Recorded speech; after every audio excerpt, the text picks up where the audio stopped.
Praise the lord. దైవ మర్మములు అనే పుస్తకము సహోదరుడు భక్తసింగ్ గారి అనుభవములో దేవుడు ఆయనకు బయలుపరిచిన మర్మములను అనుదినము పంచుకొనుట. మార్చ్ 12వ తారీఖు సందేశము.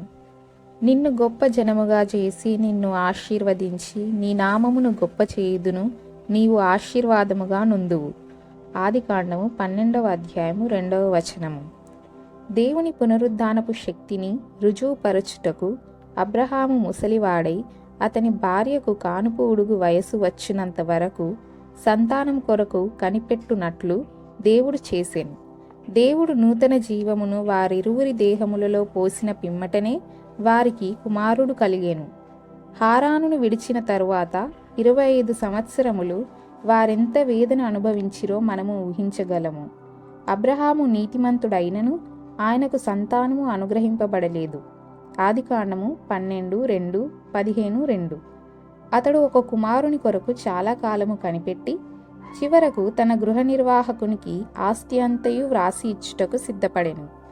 అతనిలోనున్న వేదన గాక అనేకులు అతనిని అపహసించి, దేవుడు నిన్ను గొప్ప జనముగా చేయునని చెప్పితివే, నీకొక కుమారుడైనా కలగలేదే?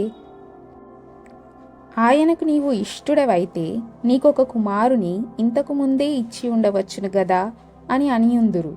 అయినప్పటికీ దేవుడు ఆయనకు పునరుద్ధానపు శక్తినిచ్చు వరకు అబ్రహాము మౌనముగా కనిపెట్టుచుండెను.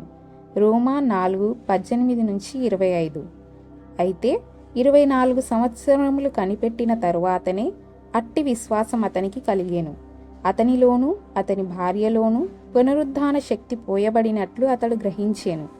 ఆ పునరుద్ధాన శక్తి వారిలో పోయబడని ఎడల వారి జీవితములో అట్టి అద్భుతము జరిగి ఉండదు. అతని జీవితములో శత్రువులు చేసిన అపహాస్యములన్నీ అతని విశ్వాసమును బలపరచెను. మొదట అబ్రహామునకున్న కొంత విశ్వాసమును బట్టి దేవుడు ఆయనకు కనబడినప్పుడు అతడు తన గృహమును విడచి యెహోవాను వెంబడించెను. అయితే దేవునికి అంతమాత్రమున సంతృప్తి కలుగలేదు.